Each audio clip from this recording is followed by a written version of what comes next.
விஜய் வந்து அடிச்சுட்டு போனோன்னே தாங்க முடியாமல் என்ன பண்ணுறாரு, ரொம்ப டென்ஷன் ஆயிடுறாரு பசுபதி. உடனே வந்து அவங்க பொண்ணு வந்து என்னப்பா இப்படி பண்ணிட்டாரு, அவன் சும்மாவே விடக்கூடாது அந்த விஜய் அப்படின்னு சொல்லிட்டு இருக்காங்க. அவனை நான் எங்கம்மா சும்மா விட போகிறேன், அவன் காவேரி கூட வாழவே முடியாதுமா, காவேரி கூட வாழறதுக்கு தான் இப்படிலாம் பண்ணிகிட்ருக்கான், வாழ முடியாமல் நான் பண்ணுறேன், இந்த வெண்ணிலாவை தான் அவனுக்கு வந்து காலம் ஃபுல்லாக இருப்பா, நீ இதை வந்து நினச்சி அவன் வாழ்க்கை ஃபுல்லாக கஷ்டப்படணுமா, அந்த மாதிரி ஒரு தண்டனை அவனுக்கு நான் கொடுக்க போகிறேன் அப்படின்னோடனே, நிஜமாக அப்பா ஆமாம்மா, அதுக்கான ஏற்பாடு எல்லாத்தையும் பண்ணணும், நீ வெள்ளாவோட மாமாவையும் வெள்ளாவையும் இங்கே வர சொல்லு, அவங்க இங்கேயே இருக்கட்டும், விஜய் வீட்டில் வேணாம் அப்படின்னோடனே, என்னப்பா சொல்கிறீங்க, ஆமாம்மா அவங்கள வர சொல்லு நான் பார்த்துக்கிறேன், சரிங்கப்பா அவங்கள நான் கூட்டிகிட்டு வரேன் அப்படின்னு சொல்லிட்டு ராகினி சொல்கிறாங்க. இங்கே விஜய் செம்ம டென்ஷனாக இருக்கார். காவேரிக்கு கால் பண்ணுறாரு. காவேரி வந்து என்ன ஆச்சு அப்படின்னு சொல்லிட்டு கேட்குறாங்க. நடந்த விஷயத்தெல்லாம் காவேரி கிட்ட சொல்கிறாரு. காவேரி அதிர்ச்சி அடைகிறாங்க. நீங்கள் கவலைப்படாதீங்க விஜய் அப்படின்னு சொல்கிறாங்க. இங்கே பாரு காவேரி, நான் உனக்கு ஒரு விஷயம் மட்டும் சொல்கிறேன், கண்டிப்பாக இந்த பிரச்சனையிலேருந்து நான் மீண்டு வருவேன், மறுபடியும் வந்து உன்னை வந்து நான் அவங்க வீட்டில் பேசி கூட்டிகிட்டு வருவேன், இது நிச்சயம் அப்படின்றாரு. எனக்கு தெரியும் விஜய் அப்படின்னு சொல்கிறாங்க காவேரி. அடுத்து வந்து இங்கே காவேரி வந்து மனசு கஷ்டப்படுறாங்க. அப்பா எவ்வளோ கஷ்டப்படுறாரு அவங்க கிட்ட மாட்டிக்கிட்டு, சீக்கிரமாகவே அப்பா இந்த பிரச்சனையிலேருந்து மீண்டு வருவார், உன்னையும் என்னையும் வந்து கூட்டிகிட்டு போவாருன்னு சொல்லிட்டு அவங்க குழந்தைக்கு வந்து சொல்லிட்டு இருக்காங்க காவேரி. இங்கே வந்து என்ன பண்ணுறாங்க, நம்ம விஜய்க்கு வந்து ஒரு ஃபோன் வருது.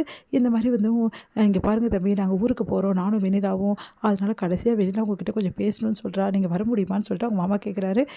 இல்லை நான் வர முடியாது அப்படின்னு சொல்லிட்டு விஜய் சொல்கிறார். ப்ளீஸ் தம்பி, நாங்கள் தான் இதை விட்டுட்டு போய் ஊருக்கு போகிறோம்ல, அதுக்காக வந்து ஒரு வாட்டி வந்து பார்த்துட்டு வரனால, சரி எங்கே வரணும்னா கோயிலுக்கு வாங்க தம்பி அப்படின்னு சொல்லிட்டு சொல்கிறாரு வெண்ணாவோட மாமா. சரி நான் வரேன்னு சொன்னோன்னே, எங்கே விஜய் கிளம்பிட்டு இருக்கேன், இல்லை இந்த மாதிரி கூப்பிட்டுருக்காங்கன்னு, இதில் எதுவும் இருக்கிற மாதிரி எனக்கு தோணுதுப்பா, எதுக்கும் நானும் வரேன் அப்படின்னு சொல்லிட்டு தாத்தா சொல்கிறாரு. இல்லை தாத்தா, எதுவாக இருந்தாலும் நான் ஃபோன் பண்ணுறேன், அதெல்லாம் ஒன்றும் இருக்கா தாத்தா, நான் போட்டில் எல்லாரும் அடங்கி போயிருக்காங்க, அதனால்தான் வெண்ணிலாவோட மாமாவும் வெண்ணிலாவை கூட்டிகிட்டு ஊருக்கு போகிறதா முடிவு பண்ணிட்டாரு, எனக்கு இப்போ நிம்மதியாக இருக்குது தாத்தா, இதுக்கப்புறம் எந்த பிரச்சனையும் வராது, சரிப்பா எல்லாம் நல்லபடி நடந்தால் சரி, ஆனால் அவங்க ஏதாவது பிரச்சனை பண்ணால் என்னப்பா பண்ணுறது, அதை நான் பார்த்துக்கணும் தாத்தா, நீங்கள் கவலைப்படாதுன்னு சொல்லிட்டு போகிறாரு. இவன் போகிறானே என்ன நடக்க போகுதுன்னு தெரியல அப்படின்னு சொல்லிட்டு தாத்தா யோசிக்கிறாரு.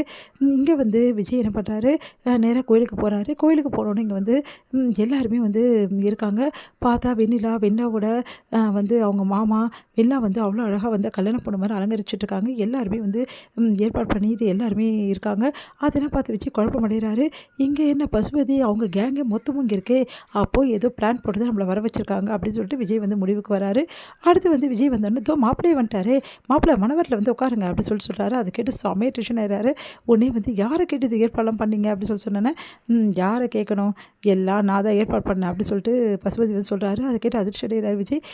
நீங்கள் யார், ஏன் கல்யாணத்தை முடிவு பண்ண, எனக்கு ஆல்ரெடி கல்யாணம் ஆகிடுச்சு, இந்த கல்யாணம் பண்ணிக்கணுன்ற அவசியம் எனக்கு கிடையாது, இப்படி வந்து நம்ப வச்சு எப்போ பார்த்தாலும் ஏமாற்றிட்டே இருக்கீங்க, ஊருக்கு போகிறேன்னு சொல்லி தானே என்ன கூப்பிட்டீங்க, இப்போ என்ன கல்யாணம்ன்றீங்க, இதெல்லாம் நல்லா இருக்கா நீங்கள் பண்ணுறதெல்லாம் அப்படின்னு சொல்லிட்டு வெள்ளாவோட மாமா வந்து கேட்குறாரு. வெள்ளாவோட மாமாப்பா எனக்கு எதுவும் சம்மந்தம் இல்லைப்பா, எல்லாம் இந்த பசுபதி தான்ப்பா, நான் என்னப்பா பண்ண முடியும், இதில் வேறு வெண்ணிலா வேறு பிடிவாதமாக இருக்கா, நான் என்னப்பா பண்ணுறது அப்படின்னு மாதிரி சொல்கிறாரு. உடனே வந்து இங்கே பார்ப்பா, சொன்னால் கேளு, பாவம் வெண்ணிலா உனக்காகவே வந்து வாழ்கிறா, இவளை ஏற்றுக்கிறதுல உனக்கு என்ன தப்பு விஜய், நான் சொன்னால் கேளு விஜய், உன் சித்தப்பா சொல்கிறேன், உன் நல்லதுக்கு தான் சொல்வேன், உன் வாழ்க்கையை இந்த மாதிரி ஆனதுக்கு நான் தானேப்பா காரணம், அதான் நானே சொல்கிறேன், வெண்ணிலாவை கல்யாணம் பண்ணி சந்தோஷமாக இருப்பா அப்படின்றாரு. வாயை மூடிட்டு போகிறீங்களா, இல்லை அந்த பசுபதிக்கு விழுந்தது தான் உங்களுக்கு விடும் அப்படின்னு அதிர்ச்சியடைகிறார் உங்கள் சித்தப்பா. அடுத்து வந்து இங்கே என்ன பண்ணுறாரு பசுபதி வந்து, இப்போ என்ன சொல்கிற விஜய், நீ வந்து வெள்ளை கடத்த தாலி கட்ட முடியாதா, ஏன் முடியாது, என்ன பண்ணும் உன்னால் என்ன பண்ண முடியும் அப்படின்னு, என்ன பண்ண முடியுமா, நீ வந்து வெள்ளாக்கு வாக்கு கொடுத்துருக்க, அதன்படி தாலி கட்டி தான் ஆகணும், தாலி கட்டலைன்னா என்ன பண்ணுவீங்க, என்ன ஏதாவது பண்ணிடுவீங்களா, என்ன வேணாலும் பண்ணிக்கிங்க, அதை பற்றி எனக்கு கிடையாது, கவலை கிடையாது அப்படின்னு விஜய் அப்படின்றாங்க. வெள்ளா வந்து என்ன விஜய் என்ன நினச்சிட்டு இருக்கோம் மனசில், நான் இவ்வளோ சொல்கிறேன் நீ கேட்கவே மாட்டேங்கிற, இங்கே பாரு இந்த நிமிஷம் நீ கழுத்தை தாலி கட்டலைன்னா அடுத்த நிமிஷம் இந்த உலகத்தில் இருக்க என்னை புரிஞ்சிக்க மாட்டேங்கிற, நீ என்ன பண்ணாலும் சரி நான் உனக்கு கிடைக்க மாட்டேங்க, ஏன்னா நான் வேற ஒருத்தியோட புருஷன், கொஞ்சமாவது புரிஞ்சுக்கோ, என்னைக்கு நான் காவேரி கழுத்தை தாலி கட்டினோ அன்னைக்கு அவளுக்கு உரியவளாக நான் ஆயிட்டேன், நானும் காவேரியும் வாழ்ந்துட்டோம், தயவு செய்து என் வாழ்க்கையில் குறிக்கிறாத, எனக்கு என் பொண்டாட்டி தான் எல்லாமே, என் பொண்டாட்டி தவிர இந்த உலகத்தில் எனக்கு எதுக்குமே முக்கியம் இல்லை அப்படின்னு காவேரி அங்கே வராங்க. காவேரி அழுதுகிட்டே பார்த்து நிற்கிறாங்க. காவேரி நீயா அப்படின்னு அப்படியே ஓடி வந்து கட்டி பிடிச்சிக்கிறாங்க. காவேரி என்னை மன்னிச்சிடுங்க விஜய், உங்களை நான் ரொம்ப கஷ்டப்படுத்திட்டேன் அப்படின்னு சொல்லிட்டு அதை கேட்டுட்டு அப்படியே ரெண்டு பேருமே வந்து அப்படியே கிஸ் பண்ணிவிட்டு அப்படியே வந்து கட்டி பிடிச்சிக்கிறாங்க. இங்கே எல்லாருக்கும் பார்த்தீங்களா என் பொண்டாட்டி வந்துட்டா, இதுக்கப்புறம் என் வாழ்க்கையில் தலையிட்டிங்கன்னா அவ்வளோதான் அதிர்ச்சி அடைகிறாங்க வெண்ணிலா இதை பார்த்து.